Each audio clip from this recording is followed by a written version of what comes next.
Hello guys, magandang gabi sa ating mga followers, viewers. Shout out sa ating mga listeners. Shout out sa ating mga followers. Hindi pa nakapag-subscribe, mag-subscribe na kayo para hindi tayo mabitin. Mabitin ha. Hindi nga, para sa lahat nating i-upload, makatanggap kayo. Kasi kayo man ang nakapag-subscribe. Oh? So, sinasabi ko, ang di pa mag-subscribe, mag-subscribe na. Wala naman itong bayad, mga kababayan. Para sa ating mga followers, viewers, shout out sa inyong lahat. Magandang gabi. Dito, mga kababayan, ang ating pag-usapan, ang ating jurisdiction, gumagana ba? Kasi sa opinion ko lang, mga kababayan,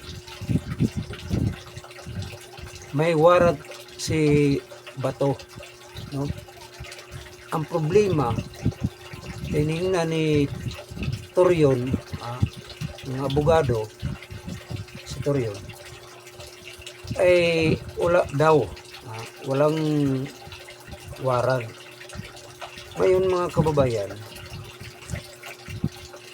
kung mayroong warrant, isang halimbawa lang, kung mag-surrender si Bato sa ating gobyerno, malamang kung ako si Bato, opinion ko lang ha, hindi ako mag-surrender para sa ganun na save ang buhay ko. Baka hugutin ako sa sa korte, may nagsunod nga warrant kahit wala pa, kagaya kay Duterte na mayroong warrant, ang problema kay wala, no? Sasabihin naman nila nga nag-surrender si Bato. So ang maganda dito na hindi mag-surrender si Bato sa ating gobyerno, kung mayroon man tang gobyerno. Kasi ang gobyerno natin iba nang namalakad Ang gobyerno natin dito sa atin ang ICC, no? So ngayon, ang ICC under ng pamahalaan ni Marcos. Bakit? Nasasabi ko. Kasi wala naman siyang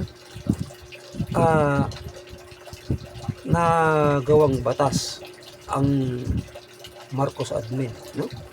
So ito na para sa aking opinion, hindi muna siya mag-surrender hanggat hindi makaupo si Sara. Alam naman ni Sara yan, di ba?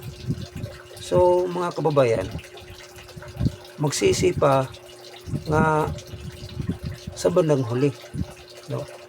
Ba makagaya kay Duterte. So yun lang ang opinion ko, mga kababayan. Maraming salamat.